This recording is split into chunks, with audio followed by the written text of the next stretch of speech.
Jalan politik Anies Baswedan di Pilpres 2024 diwarnai berbagai tantangan. Salah satunya dugaan adanya upaya penghalangan dari Presiden Joko Widodo, Jokowi. Jurnalis senior Hersubeno Arif menyoroti bahwa Jokowi melalui berbagai cara berusaha menghambat langkah Anies untuk mendapatkan tiket pencalonan presiden. Tampak sekali bahwa Jokowi dengan berbagai cara mencoba menghalangi Anies Baswedan agar tidak bisa mendapatkan tiket pada Pilpres 2024. Lugas Hersubeno Arif dilansir dari YouTube pribadinya.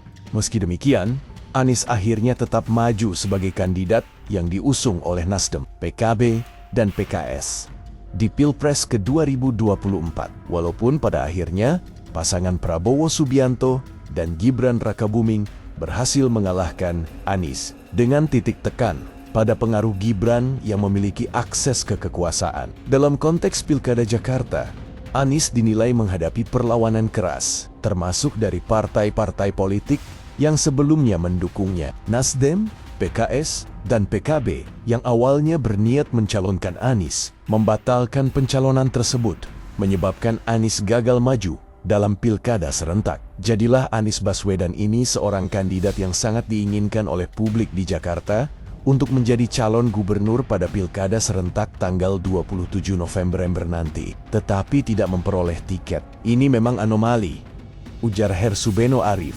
Keputusan partai-partai tersebut untuk menarik dukungan menjadi anomali politik, terutama karena Anies merupakan figur yang populer di Jakarta dan diharapkan maju sebagai calon gubernur. Ini adalah hal yang janggal. Kekecewaan pendukung Anies semakin dalam ketika pasangan Ridwan Kamil dan Suswono menjadi sasaran kritik. Ridwan Kamil diusung oleh Golkar, sedangkan Suswono mendapat dukungan PKS, partai yang sebelumnya mendukung Anies. Menurut Hersubeno Arif, salah satu alasan utama Anies tidak mendapatkan tiket pencalonan adalah kekuatan koalisi yang dimiliki oleh Golkar dan PKS dalam Koalisi Indonesia Maju Plus yang memborong hampir semua partai besar. Koalisi ini dianggap sebagai penghalang terbesar bagi Anies untuk maju. Berbeda dengan PDIP, yang meskipun sempat mempertimbangkan Anies, akhirnya memilih pasangan lain. Berdasarkan analisis Hersubeno Arif, opsi yang paling mungkin bagi Anies ke depan adalah membangun partai politiknya sendiri.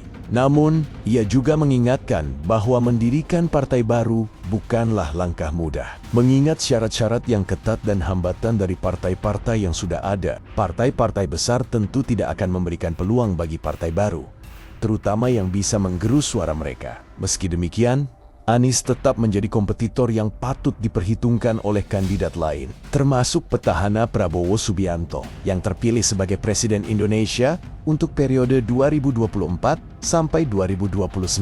Hersubeno Arif menegaskan bahwa persaingan politik ke depan, terutama menuju Pilpres 2029, masih akan sangat dipengaruhi oleh kehadiran Anies sebagai salah satu figur kunci di kancah politik nasional.